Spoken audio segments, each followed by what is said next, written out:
कल एक बहन जी ने एक प्रश्न लिखकर दिया और वो पत्र जब हम कल जहां हम अग्रवाल भवन में ठहरे हैं, अग्रसेन भवन में जहां हमारा निवास है, जहां हम रुके हैं, उस अग्रवाल धर्मशाला से अग्रसेन भवन से जब हम आ रहे थे तो कोई एक बहन ने एक पत्र दिया था।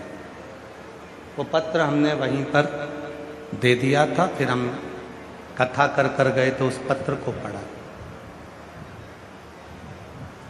उस पत्र में उस बहन ने लिखा था कि मैंने एक संकल्प लिया है कि मैं 1008 बेलपत्र शिव जी को समर्पित करूंगा।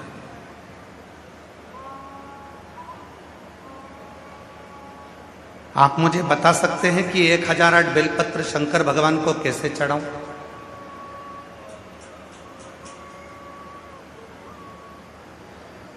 उस बहन ने पत्र में लिखा कि हमने संकल्प लिया है कि 1008 बेलपत्र शिव जी को समर्पित करूंगी। क्या आप बता सकते हो कि वो 1008 बेलपत्र शंकर जी को कैसे चढ़ाऊं? थोड़ा सावधानी से सुनना उस बेटी के प्रश्न, उस बहन के प्रश्न, मेरी उस जीजी के प्रश्न। क्या आप बता सकते हैं कि वो 1008 बेलपत्र मुझे शिव जी को चढ़ाना है तो मैं कैसे चढ़ाऊं? अगर वो बहन जो अग्रसेन भवन में पत्र दी थी, अगर वो बैठी हो तो खड़ी हो सकती है, और अगर नहीं आई हो तो टीवी के माध्यम से भी सुन सकती है। कि वो पत्र में लिखा कि मैं 1008 बेलपत्र शिव जी को चढ़ाना चाहती हूं, उसको कैसे चढ़ाऊं? तो आपसे निवेदन है,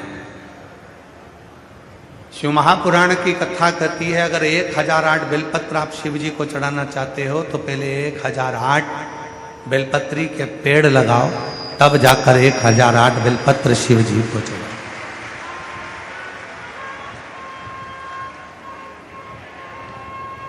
अपना हक ही नहीं है, अपना है। अगर हक हो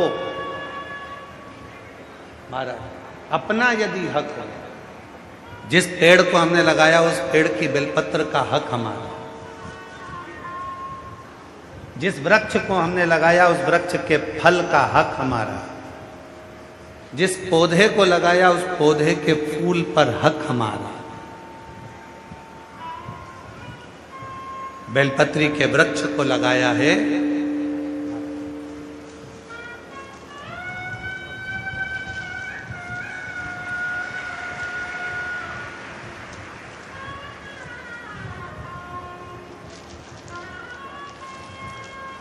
हमारे बीच में दंडी स्वामी महामंडलेश्वर श्री सवितानंद महाराज जी पधारे। एक बार जोरदार ताली बजाकर उनका साथ।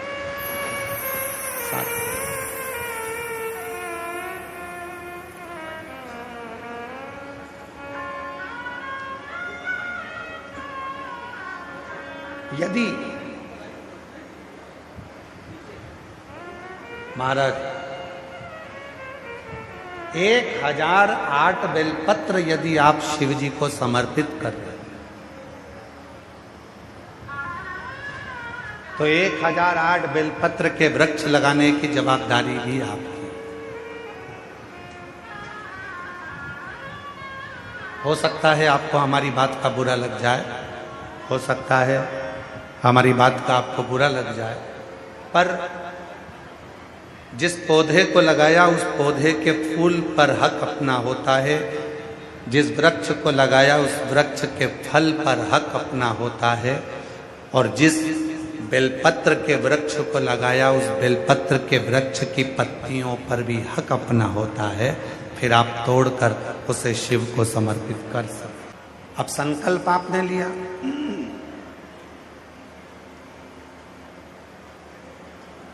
कि 1008 बेलपत्र तोड़कर मैं चढ़ाऊंगी।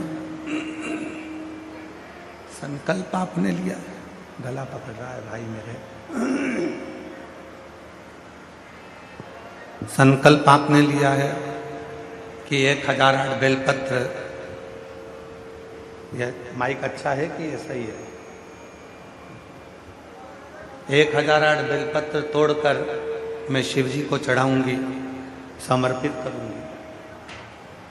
अब संकल्प आपने लिया है तो वृक्ष वो होना चाहिए जिस वृक्ष को आपने रोपित किया, जिस वृक्ष को आपने लगाया।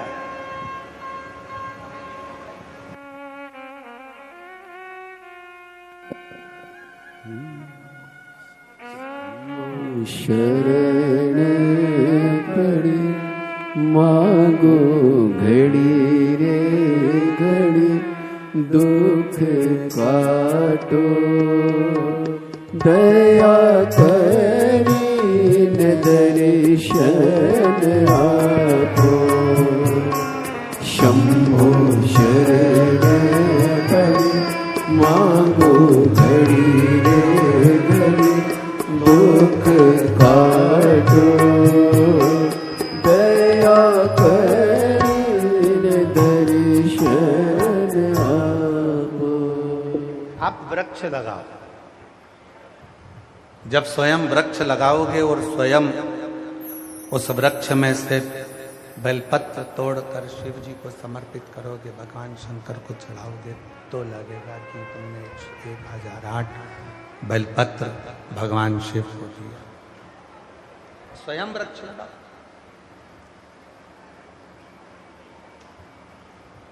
उमा संहिता,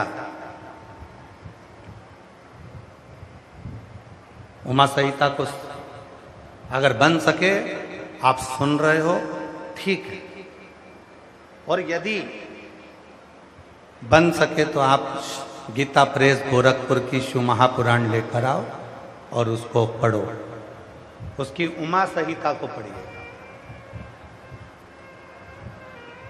बहुत ध्यान लगाकर सुनिएगा मेरी जीजियों, पुरुषोत्तम मास की कथा चल रही है। एक एक शब्द आपके लिए बहुत सुख देने वाला है, आनंद देने वाला है। एक एक शब्द उमा संहिता को पढ़िए।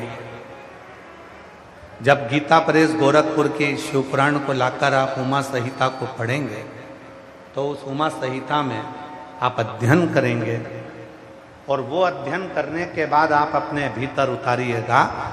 मान लो आपने 1.25 लाख बेलपत्र चढ़ाने का संकल्प कर लिया, मान लो आपने 1008 बेलपत्र चढ़ाने का संकल्प कर लिया, मान लो 108 बेलपत्र चढ़ाने का संकल्प कर लिया, और तुम्हारे पास में तुम्हारा लगाया गया वृक्ष नहीं है और तुम्हें इतनी बेलपत्र चढ़ाना है, तो फिर करोगे क्या?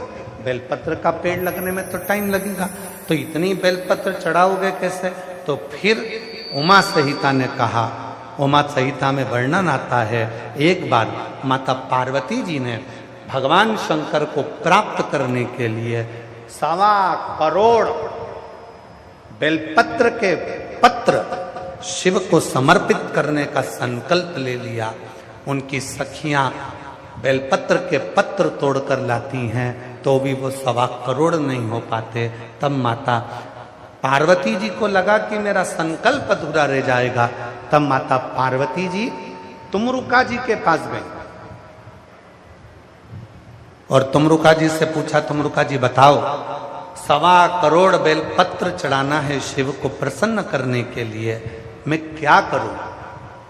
तुमरुका जी ने कहा, मां एक बेलपत्र लेकर आओ, उस बेलपत्र को सूखने के बाद उसका चूरा बनाओ, जितना बारीक चूरा हो सके उतना बारीक कर लो और उस चूरे को शिव जी पे समर्पित कर दो। वो 1.25 करोड़ बेलपत्र के सुख के बराबर सुख प्रदान कर। एक बेलपत्र के पत्र में भी वो फल है, वो लाभ है जो 1.25 करोड़ बेलपत्र के बराबर सुख हमको प्रदान कर दे। एक बेलपत्र।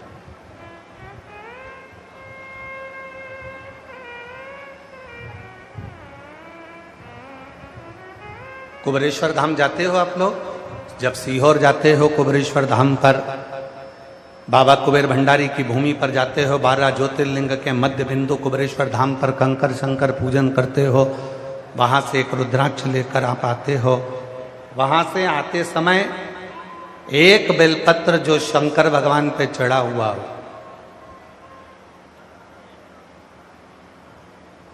कंकर शंकर शिला पर चढ़ाओ, शिवलिंग पे चढ़ाओ, या कहीं कंकर की पूजन हुई हो वहां पर भी अगर कोई चढ़ा हुआ बेलपत्र तुम्हें मिल जाए, उसको लेकर आ जाओ और उस बेलपत्र को सुखा कर रख लो। उस बेलपत्र को सुखा कर रखो। जब लगे तुमको कि मेरा ये वाला काम उलझ रहा है, मेरा ये काम अटक रहा है, उस बेलपत्र का थोड़ा सा चूरा मुख में लेकर उस व्यक्ति से बात करने चले जाओ। 3 महीने के अंदर वो कार्य पूर्ण होकर रहता है। एक बेलपत्र में वो सुख है, एक बेलपत्र में वो फल है, एक बेलपत्र का वो लाभ है जो हमारे जीवन को आनंद की अनुभूति करा दे। यहां मेरी बहुत सारी जीजियां बैठी हैं, बहनें बैठी हैं, मेरे जीजा बैठे हैं, मेरी बेटियां बैठी हैं, मेरे बेटा, मेरे बुजुर्ग माँ बाप बैठे हुए हैं, माता पिता बैठे हैं। करबद्ध निवेदन करूं हम,